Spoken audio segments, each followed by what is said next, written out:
Hello friends, welcome to our psychology classes. आज हम start करने जा रहे हैं एक बिल्कुल ही नया टॉपिक का क्या नाम है? The big 5 factors of personality.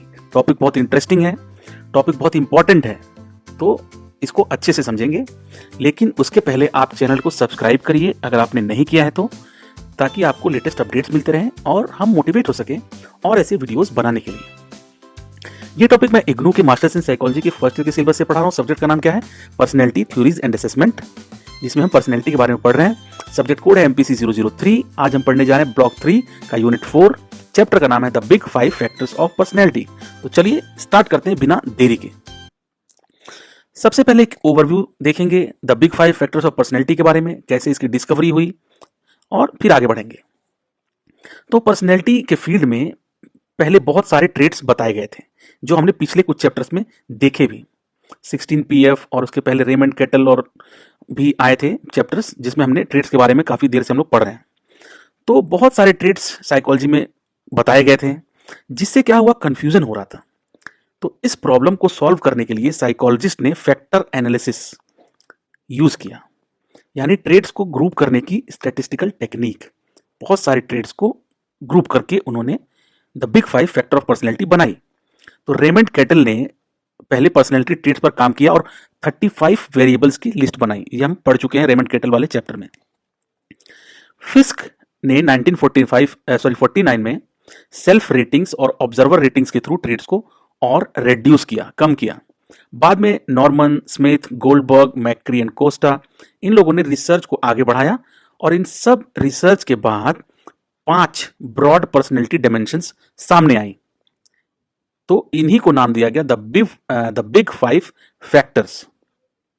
The big 5 factors of personality. Big 5 से आपको समझ में आ रहा होगा, हम किसी 5 बड़े फैक्टर्स की बात कर रहे हैं। 5, तो सबको कम करके, बहुत सारे ट्रेड्स को एक मिला के, अंतिम में जो बचे 5 फैक्टर्स, उन्हीं को नाम दिया गया the big 5 factors of personality. ये क्या क्या है, इसको हम लोग ऐसे याद करते हैं। ओशन, ओशन की स्पेलिंग आपको याद है? आपको पता होगी, OCEAN, ओशन। ठीक है, तो ओशन मैंने क्यों बोला, क्योंकि ओशन और बिग 5, इससे आपको याद रहेगा। बिग 5 का जब भी नाम आए तो ओशन वर्ड याद कर लीजिएगा। ओशन से आपको पता चलेगा कौन कौन से 5 फैक्टर्स हैं।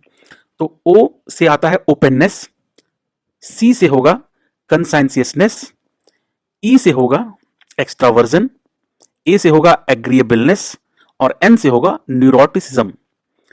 तो अब यही 5 हैं ओशन से, इनको याद कर लीजिए ताकि आपको ये चैप्टर अच्छे से समझ में आ जाए और ये 5 फैक्टर्स आपको हमेशा याद रहें। अब एक एक करके इनको हम पढ़ेंगे। तो बिग 5 फैक्टर्स में सबसे पहले हम पढ़ते हैं एक्स्ट्रावर्जन को। एक्स्ट्रावर्जन हम लोग पीछे बहुत बार पढ़ चुके हैं। एक्स्ट्रावर्जन यानी जो बहुत लोग बाहर जाना पसंद करते हैं, एनर्जेटिक होते हैं, सोशिएबल होते हैं, टॉकेटिव होते हैं, तो ऐसे लोगों को बोला जाता है एक्स्ट्रोवर्ट। तो जिनके अंदर हाई एक्स्ट्रावर्जन होता है वो लोग ज्यादा लोगों के साथ रहना पसंद करते हैं। जिनके अंदर कम होगा वो लोग कम लोगों के साथ रहना पसंद करते हैं। इसी तरीके से एग्रीएबलनेस में बात होती है कि कितना कोऑपरेटिव और काइंड है कोई इंसान। तो जो काइंड है, ट्रस्टिंग है, हेल्पफुल है, सिंपैथेटिक है, तो जिनके अंदर हाई एग्रीएबलनेस है वो लोग हेल्पफुल होंगे, फ्रेंडली नेचर के होंगे। जिनके अंदर लो होगा वो लोग कम फ्रेंडली होंगे, कम हेल्पफुल होंगे। कंसाइंसियसनेस में क्या होता है, ये डिसिप्लिन और रिस्पॉन्सिबिलिटी से रिलेटेड फैक्टर है। तो जिनके अंदर हाई कंसाइंसियसनेस होगा वो लोग ऑर्गेनाइज्ड होंगे, रिस्पॉन्सिबल होंगे, प्लानफुल होंगे, डिसिप्लिन होंगे, गोल ओरिएंटेड होंगे। और जो लोग के अंदर कम होगा वो ठीक इसका उल्टा होंगे। उसके बाद आता है न्यूरोटिसिज्म। ये बात करता है इमोशनल कंट्रोल के बारे में। तो न्यूरोटिसिज्म जो होता है वो इमोशनल स्टेबिलिटी का ऑपोजिट होता है। ये इमोशनल कंट्रोल को शो करता है, जैसे एंग्शियस, मूडी, टेंस। तो जिनके अंदर हाई न्यूरोटिसिज्म होगा वो लोग ज्यादा स्ट्रेस वाले होंगे, ज्यादा एंजाइटी वाले होंगे। जिनके अंदर न्यूरोटिसिज्म कम होगा वो लोग थोड़े स्टेबल होंगे।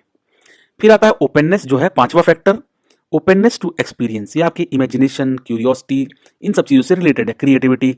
तो जिनके अंदर ओपननेस ज्यादा होगा वो लोग न्यू आइडियाज और एक्सपीरियंस को एक्सेप्ट करेंगे। जिनके अंदर कम होगा वो लोग बहुत ऑर्थोडॉक्स होंगे, जल्दी नई चीजों को एक्सेप्ट नहीं करेंगे। तो ये है 5 फैक्टर्स, OCEAN, ओशन। अब इन्हीं के बारे में हम बात करेंगे। यही है बिग 5 मॉडल, बिग 5 फैक्टर्स। तो क्या क्या कैरेक्टरिस्टिक्स हैं बिग 5 मॉडल के? तो हर फैक्टर के अंदर, ये 5 फैक्टर जिनकी हमने बात की, हर फैक्टर के अंदर कई स्पेसिफिक ट्रेट्स या फैसेट्स भी कहते हैं इसको, होते हैं। ट्रेड्स अक्सर साथ साथ मिलते हैं लेकिन फिक्स रूल नहीं होता। पर्सनैलिटी प्रोबेबिलिस्टिक होती है, रिजिड कैटेगरी नहीं होती है। ये कैरेक्टरिस्टिक्स हैं बिग फाइव मॉडल के, कि पर्सनैलिटी को हम एक समझ सकते हैं, ओवरव्यू देख सकते हैं, लेकिन कोई रिजिडली हम ये नहीं कह सकते कि नहीं ऐसा ही होगा बिग फाइव के बेसिस पे। तो बिग फाइव स्केल्स ओवरव्यू के लिए यूजफुल है, लेकिन आप बिल्कुल रिजिडली नहीं कह सकते कि बिग फाइव बोल रहा है तो ऐसा ही है। डिटेल्ड एनालिसिस आपको करनी होगी, उसके लिए आपको अलग अलग टूल चाहिए होंगे, जैसे नियोपाई आर, IPIP। इनके बारे में हम दूसरे बुक में पढ़ेंगे। तो इनका यूज किया जाता है ताकि ओवरऑल पर्सनैलिटी को समझा जा सके। तो यही लिमिटेशन भी हो जाएगी बिग फाइव की। तो लिमिटेशंस क्या क्या है बिग फाइव की? बिग फाइव सिर्फ ट्रेट्स बताता है, पूरी पर्सनैलिटी नहीं बताता है। मोटिवेशन, इमोशन, वैल्यूज, एबिलिटीज, इन जैसे एस्पेक्ट फुल्ली कवर नहीं होते इसमें। लाइफ स्टोरीज और सेल्फ कॉन्सेप्ट जैसे एलिमेंट्स बिग फाइव से बाहर होते हैं। तो अब इसको समझते हैं कॉन्टेक्स्ट के थ्रू, ताकि आपको अच्छे से समझ में आए। देखिए, अगर मैं चाहूं तो चैप्टर को बहुत आसानी से जल्दी जल्दी खत्म कर सकता हूं, और वीडियो भी बहुत छोटा बनेगा, और आप झटपट पढ़ के एग्जाम भी हो सकता है दे दें। हो सकता है इसके बाद आपको 4 वीडियोस और देखनी पड़े दूसरे लोगों की। लेकिन मैं कोशिश करूंगा कि इस वीडियो में आप जो भी देखें, जो भी स्टूडेंट देखे, उसको कॉन्सेप्ट एकदम अच्छे से समझ में आ जाए। नहीं तो मेरे वीडियो बनाने का कोई फायदा नहीं है, कहीं और आपको जाने की जरूरत ना पड़े। तो इसको एक कॉन्टेक्स्ट से समझते हैं ताकि आपको एकदम अच्छे से समझ में आ जाए। सोचिए, आपके क्लास में 5 स्टूडेंट्स हैं और सब एक ग्रुप प्रोजेक्ट कर रहे हैं।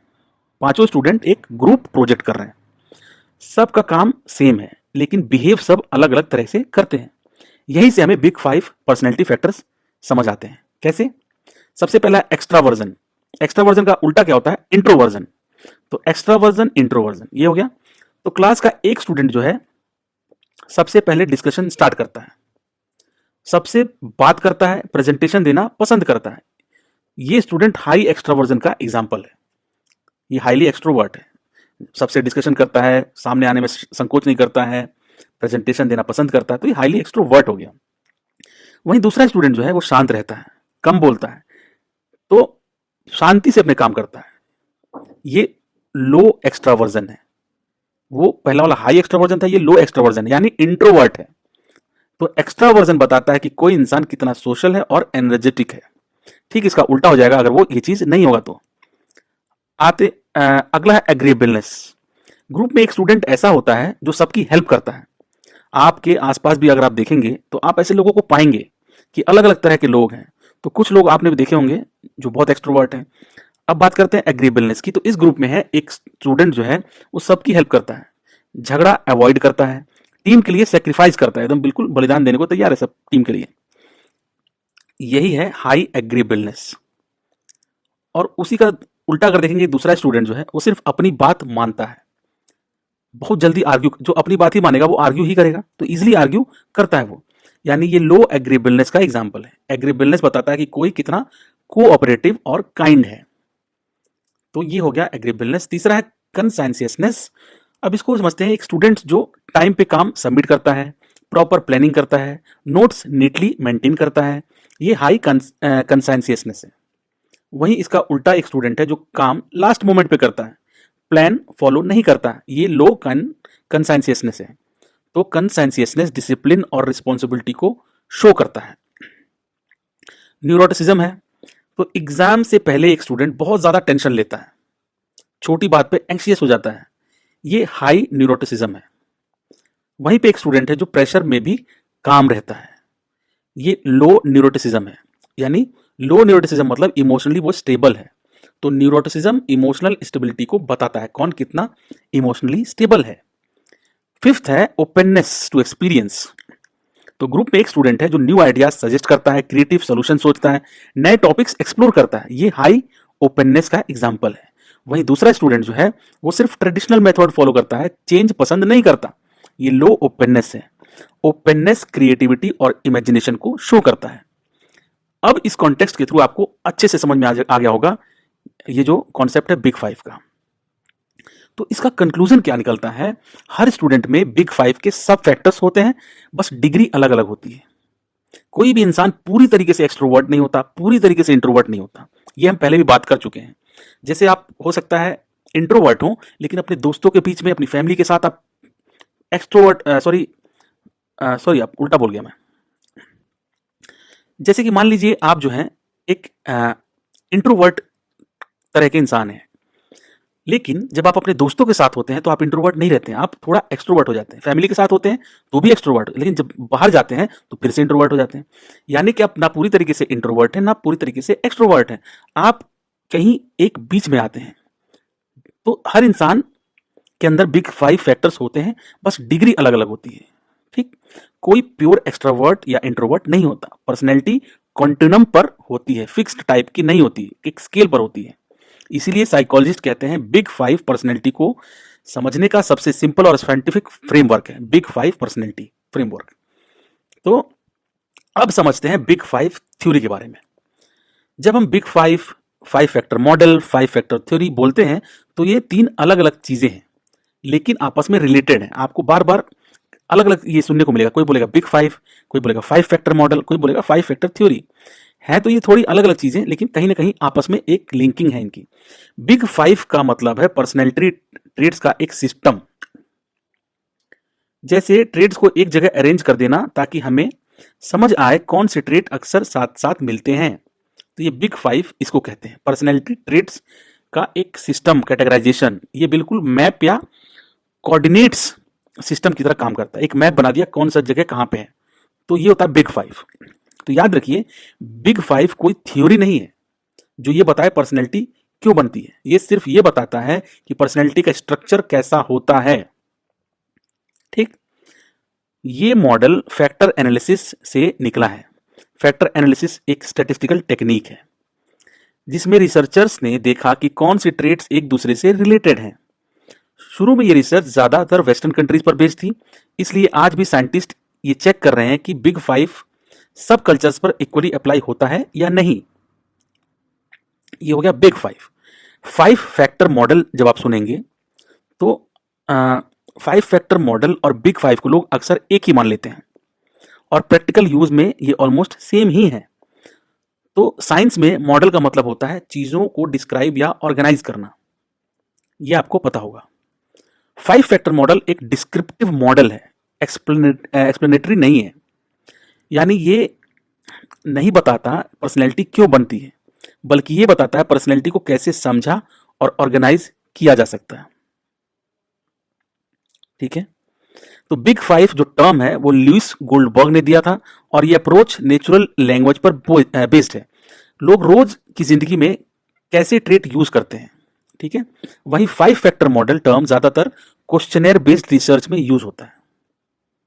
क्वेश्चनेयर बेस्ड रिसर्च जिसमें बहुत सारे क्वेश्चंस होते हैं जिससे हम एनालिसिस करना चाहते हैं। तो क्वेश्चनेयर बेस्ड रिसर्च में 5 फैक्टर मॉडल जो टर्म है वो यूज होता है। दोनों अप्रोचेस अलग रास्ते से आए हैं, लेकिन रिजल्ट ऑलमोस्ट सेम निकला। इसलिए आज के टाइम में बिग 5 और 5 फैक्टर मॉडल इंटरचेंजेबली यूज किया जाता है। यानी दोनों का जन्म जो है अलग अलग जगह से जरूर होता है, लेकिन दोनों एक ही प्रॉब्लम को सॉल्व करते हैं। बस एक छोटा सा डिफरेंस है, लेक्सिकल अप्रोच में 5th फैक्टर को इंटेलेक्ट इमेजिनेशन बोला जाता है। क्वेश्चनेयर अप्रोच में उसी को ओपननेस टू एक्सपीरियंस कहा जाता है। ठीक है, तो एक में उसको इंटेलेक्ट इमेजिनेशन कहा जाता है, दूसरे में ओपननेस टू एक्सपीरियंस। बस नाम का ही फर्क है, जबकि दोनों हैं सेम चीजें ही। ठीक, अब आता है थ्योरेटिकल पर्सपेक्टिव ऑन बिग 5। तो अब तक हमने बिग 5 को डिस्क्राइब किया। अब सवाल आता है ये ट्रेड्स आते कहां से हैं और काम कैसे करते हैं। इसको समझाने के लिए साइकोलॉजिस्ट ने अलग अलग थ्योरीज दी हैं, ट्रेड्स कहां से आते हैं और काम कैसे करते हैं। तो सबसे पहली थ्योरी है interpersonal theory. Sullivan, Wiggins and Trapnell ने इस थ्योरी को दिया। इस थ्योरी के हिसाब से बिग 5 ट्रेड्स रिलेशनशिप्स के कॉन्टेक्स्ट में समझे जाते हैं। यानी पर्सनैलिटी दिखती है कब दिखती है, जब दूसरों से हम बात करते हैं, रिलेट करते हैं, इंटरैक्ट करते हैं। ट्रेड्स असल में इंटरपर्सनल पैटर्न्स होते हैं। ये इंटरपर्सनल थ्योरी कहती है, क्योंकि ये इंटरपर्सनल थ्योरी है तो ये इंटरपर्सनल के बारे में ही बात करेगी। तो ये सुलिवन, विगिंस और ट्रैपनेल ने बोला कि बिग 5 ट्रेड रिलेशनशिप के कॉन्टेक्स्ट में समझे जाते हैं इसमें। उसके बाद आई सोशियो एनालिटिक थ्योरी, जो हॉगन की थ्योरी है। ये थ्योरी कहती है कि पर्सनैलिटी का मेन काम है सोशल लाइफ में फंक्शन करना। यानी पर्सनैलिटी का काम यही है कि सोशल लाइफ में किस तरीके से काम करना है। ट्रेड्स इस बात से जुड़े होते हैं कि लोग हमें कैसे देखते हैं, रेपुटेशन। इसलिए सेल्फ रिपोर्ट क्वेश्चनेयर में कभी कभी लोग अपनी इमेज बेटर दिखाने की कोशिश करते हैं, जिसे सोशल डिजायरेबिलिटी बायस कहते हैं। लोग चाहते हैं कि हमारा इमेज ऐसा बने, तो इसीलिए कई बार लोग क्वेश्चनर में क्या करते हैं, गलत सलत आंसर देते हैं ताकि ऐसा आंसर जो लोगों को पसंद आए, और रियलिटी नहीं बताते हैं। ये सोशियो एनालिटिक थ्योरी कहती है कि पर्सनैलिटी का मेन काम है सोशल लाइफ में फंक्शन करना। फिर आती इवोल्यूशनरी थ्योरी। बस एंड शेकलफोर्ड ने ये थ्योरी दी। ये कहती है कि बिग 5 ट्रेट सर्वाइवल और रिप्रोडक्शन से जुड़े हुए हैं। हमने इवोल्यूशन के दौरान पर्सनैलिटी डिफरेंसेस पहचानना सीखा, क्योंकि ये सोशल और मेटिंग डिसीजंस के लिए इंपॉर्टेंट थे। ये कहती है इवोल्यूशनरी थ्योरी। 5 फैक्टर थ्योरी उसके बाद आती है। वो क्या कहती है, जो मैक्री एंड कोस्टा ने दिया। इन्होंने बोला 5 फैक्टर थ्योरी में ये एक बायोलॉजिकल एक्सप्लेनेशन देता है। इसके हिसाब से बिग 5 ट्रेट्स जेनेटिकली बेस्ड होते हैं, यानी ये हमारे अंदर पहले से ही होते हैं, जेनेटिकली बेस्ड होते हैं। 5 फैक्टर थ्योरी कहती है बेसिक टेंडेंसीज, जिसको हम ट्रेट्स भी कहते हैं, लाइफ भर काफ़ी स्टेबल रहती हैं। जो हर किसी की बेसिक टेंडेंसीज हैं वो पूरी ज़िंदगी स्टेबल रहती है, लेकिन रोल्स, गोल्स, एटीट्यूड्स, इन्वायरमेंट के साथ चेंज होते रहते हैं। ये है 5 फैक्टर थ्योरी। उसके बाद 5वां है कंपैरेटिव अप्रोच। इस अप्रोच में पर्सनैलिटी ट्रेट्स को ह्यूमंस और नॉन ह्यूमंस यानी एनिमल्स दोनों में स्टडी किया जाता है। इसे जो है इससे ये आइडिया मिलता है कि पर्सनैलिटी के रूट्स बायोलॉजिकल हो सकते हैं। तो इन सारे आइडियाज, थ्योरीज को जब हमने देखा, समझा, तो इसका कंक्लूजन क्या निकलता है कि बिग 5 को समझाने के लिए कुछ थ्योरीज सोशल एंगल से देखती हैं, कुछ बायोलॉजिकल और इवोल्यूशनरी एंगल से। ये सारी थ्योरीज एक दूसरे को कॉन्ट्राडिक्ट नहीं करती हैं, सब अलग अलग बातें करती हैं, लेकिन एक दूसरे को कॉन्ट्राडिक्ट नहीं करती हैं, बल्कि मिलकर बिग 5 को ज्यादा क्लियरली समझाती हैं। ठीक है, अब बात करते हैं advantages of big 5 structure. Big 5 जो है वो एक स्ट्रक्चर है, ये हम पढ़ चुके हैं अभी। तो इसके एडवांटेजेस क्या हैं? बिग 5 मॉडल को समझना बहुत सिंपल है, इसलिए साइकोलॉजिस्ट काफी यूज करते हैं इसको। इस मॉडल में जो डायमेंशंस हैं, जैसे एक्स्ट्रावर्जन और न्यूरोटिसिज्म, उनके पीछे बॉडी और ब्रेन से रिलेटेड एक्सप्लेनेशन भी मिलते हैं। इससे ये मॉडल साइंटिफिकली स्ट्रांग बन जाता है। बिग 5 का सबसे बड़ा फायदा ये है कि ये पर्सनैलिटी के मिलते जुलते ट्रेड्स को एक साथ ग्रुप कर देता है। इस वजह से पर्सनैलिटी को समझना इजी हो जाता है और अलग अलग थ्योरीज को एक कॉमन स्ट्रक्चर मिल जाता है। चाहे कोई थ्योरी पर्सनैलिटी को जीन से जोड़कर समझे या इन्वायरमेंट्स और सोसाइटी से, बिग 5 हर जगह काम आता है। जैसे पिछले चैप्टर्स में हमने पढ़े थे, तो कोई जो है इन्वायरमेंट की बात करता है, कोई नेचर की, कोई नर्चर की, कोई सोसाइटी की, कोई जीन्स की। तो बिग 5 में सारी चीजें कंबाइन हो जाती हैं। इसलिए ये मॉडल रिसर्च, काउंसलिंग और लोग एक दूसरे को कैसे समझते हैं, ये एक्सप्लेन करने में बहुत यूजफुल और रिलायबल माना जाता है। तो सिंपल बात, बिग 5 पर्सनैलिटी को समझने का इजी, प्रैक्टिकल और ट्रस्ट वर्दी तरीका है, क्योंकि पीछे हमने जितने भी पढ़े सबको ये कंबाइन कर लेता है आपस में। Measurement of big 5। तो अब सवाल ये आता है कि बिग 5 पर्सनैलिटी ट्रेट्स को मेजर कैसे किया जाता है। इसके लिए साइकोलॉजिस्ट क्वेश्चनेयर्स का यूज करते हैं। सबसे कॉमनली यूज होने वाला टूल है बिग 5 इन्वेंट्री, BFI। ये एक सेल्फ रिपोर्ट क्वेश्चनेयर है जिसमें 44 सिंपल स्टेटमेंट्स होते हैं, 44 स्टेटमेंट्स होते हैं। लैंग्वेज बहुत इजी होती है, इसलिए स्टूडेंट्स और रिसर्चर्स दोनों के लिए यूज करना आसान होता है। तो big 5 inventory non commercial research के लिए फ्रीली अवेलेबल है। आप इसको फ्रीली अवेलेबल है, आप पा सकते हैं आसानी से इसको। बिग 5 इन्वेंट्री के अलावा कुछ और भी टूल्स हैं, आईपी जो हमने पहले भी बात की थी, जैसे कि आईपी मानी इंटरनेशनल पर्सनैलिटी आइटम पूल। तो ये फ्री क्वेश्चनर्स हैं, पब्लिक डोमेन में अवेलेबल हैं और काफ़ी रिलायबल माने जाते हैं। ये आप खुद भी यूज़ कर सकते हैं। उसके बाद बिग 5 एस्पेक्ट स्केल्स, BFAS, ये भी अवेलेबल है। इसमें 100 क्वेश्चंस होते हैं और ये बिग 5 के साथ साथ हर ट्रेड को 2 सब पार्ट्स में भी मेजर करता है, यानी 2 एस्पेक्ट्स में मेजर करता है। उसके बाद एडजेक्टिव बेस्ड मेजर्स हैं, इसमें सिर्फ पर्सनैलिटी रिलेटेड वर्ड्स यूज होते हैं, जैसे गोल्डबर्ग और सॉसियर के स्केल्स, नियोपाई आर करके भी एक टूल है। ये एक डिटेल ओरिएंटेड कॉमर्शियल टेस्ट है जिसमें 240 आइटम्स होते हैं।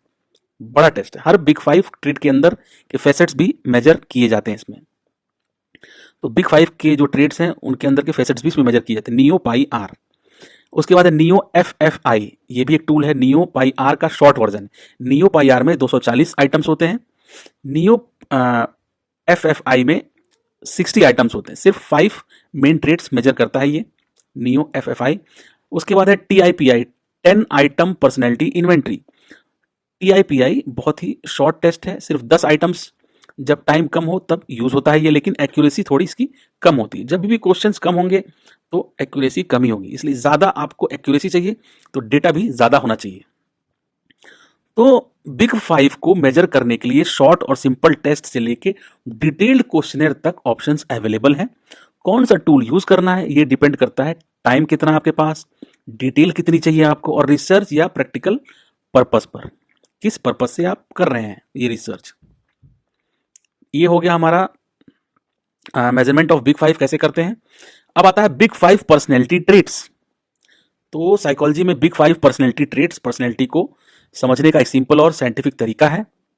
इस अप्रोच के अकॉर्डिंग हर इंसान की पर्सनैलिटी को 5 बड़े डायमेंशंस के थ्रू समझा जा सकता है, जो अभी हम 5 डायमेंशन ऑलरेडी पढ़ चुके हैं, तो इस बार मैं रिपीट नहीं करूंगा, लेकिन एक शॉर्ट फॉर्म फिर से बता देता हूँ। वही है एक्स्ट्रावर्जन, एनर्जेटिक, एक्टिव, सोशल बताता है, agreeableness, conscientiousness, neuroticism, openness to experience. ये 5 ट्रेट सिर्फ पर्सनैलिटी डिस्क्राइब नहीं करते, बल्कि ये भी बताते हैं कि स्टूडेंट एकेडमिक में कैसा परफॉर्म करेगा, जॉब और करियर में कैसा रहेगा, रिलेशनशिप्स और हेल्थ पर क्या इफेक्ट पड़ेगा, ओवरऑल लाइफ आउटकम्स कैसे होंगे। इतनी चीजें, सब कुछ ये टेस्ट जो है ये 5 चीजें बता सकती हैं। ये 5 जो ट्रेट्स हैं, फैक्टर्स हैं। तो पहले ये माना जाता था कि पर्सनैलिटी ट्रेट्स बचपन के बाद चेंज नहीं होती हैं। जो पर्सनैलिटी ट्रेट्स एक बार बन गई बचपन में तो फिर वो चेंज नहीं होती, लेकिन आज के रिसर्च और रिसर्चर ये बताते हैं कि बिग 5 ट्रेट्स टाइम के साथ चेंज हो सकते हैं, लाइफ एक्सपीरियंसेस और डेवलपमेंट की वजह से। इस पूरे फ्रेमवर्क को 5 फैक्टर मॉडल या फिर ओशन, OCEAN शॉर्ट एक्रोनिम है, इसका फुल फॉर्म वही 5 फैक्टर्स हैं। ये कहा जाता है इसको ओशन या 5 factor model. Openness, conscientiousness, extraversion, agreeableness और न्यूरोटिसिज्म। ये मॉडल फैक्टर एनालिसिस पर बेस्ड है और साइकोलॉजी में सबसे ज्यादा यूज होने वाला ट्रेट अप्रोच है। हाँ, एक अल्टरनेटिव मॉडल है आइसनिक का पेन मॉडल, जो हम ऑलरेडी पढ़ चुके हैं, जो ज्यादा बायोलॉजिकल एंगल से पर्सनैलिटी को देखता है। लेकिन फिर भी बिग 5 मॉडल आज के टाइम में पर्सनैलिटी ट्रेट्स को समझने का सबसे पॉपुलर और एक्सेप्टेड फ्रेमवर्क माना जाता है। बिग 5 के इंपॉर्टेंट कैरेक्टरिस्टिक्स क्या क्या होते हैं। तो सबसे पहली बात, बिग 5 टाइप्स नहीं होते बल्कि डायमेंशंस होते हैं। इसका मतलब ये है कि लोग किसी एक कैटेगरी में फिट नहीं होते हैं, बल्कि एक कॉन्टिन्यूअम में, एक स्केल पर होते हैं, यानी एक्सट्रीम्स के बीच कहीं ना कहीं। जैसे स्केल है, मान लीजिए आपके पास 0 से 10, तो ऐसा नहीं कि आप 0 होंगे या फिर 10 होंगे, आप 7 हो सकते हैं, 7.5 हो सकते हैं, 7.1, कहीं पर भी। तो ये कॉन्टिन्यूअम पर होते हैं लोग, ये बोलता है बिग 5। दूसरी बात, ये ट्रेड्स लॉन्ग टाइम तक काफी स्टेबल रहते हैं। रिसर्च दिखाती है कि एडल्टहुड में ये ट्रेड्स सालों तक ज्यादा चेंज नहीं होते हैं। तीसरी बात, बिग 5 ट्रेड्स पार्टली जेनेटिक होते हैं, यानी पर्सनैलिटी सिर्फ इन्वायरमेंट से नहीं बल्कि जीन्स का भी रोल होता है, ये बिग 5 कहता है। और चौथी बात, माना जाता है कि ये ट्रेड्स ह्यूमन इवोल्यूशन का इनके टाइम पे यूजफुल थे, सर्वाइवल और एडेप्टेशन के लिए। पांचवी बात, बिग 5 सिर्फ एक कल्चर तक लिमिटेड नहीं है, अलग अलग लैंग्वेजेस और कल्चर्स में भी ये 5 फैक्टर्स मिलते हैं, इसलिए इन्हें यूनिवर्सल माना जाता है। और अब है आखिरी बात, अगर किसी इंसान को ये पता हो कि वो बिग 5 के कौन से फैक्टर पर कहाँ स्टैंड करता है, तो उसे सेल्फ अंडरस्टैंडिंग बढ़ती है उसकी, और थेरेपी या पर्सनल इंप्रूवमेंट में भी मदद मिलती है। तो आपको भी बिग 5 टेस्ट यूज करना चाहिए या फिर किसी काउंसलर के पास जाके इसका यूज करना चाहिए, ताकि आपको भी समझ में आ सके अपने बारे में और अपने लाइफ में आगे कैसे डिसीजन लेने हैं, कौन सा पाथ चुनना है, इसमें आपको हेल्प मिलेगी। बिग 5 वर्सेस 5 फैक्टर मॉडल, ये फिर से एक कंपैरिजन इसके बारे में बताया गया है। बिग 5 और 5 फैक्टर मॉडल क्या सेम है या अलग? आंसर है रिलेटेड है, लेकिन बिल्कुल सेम नहीं है।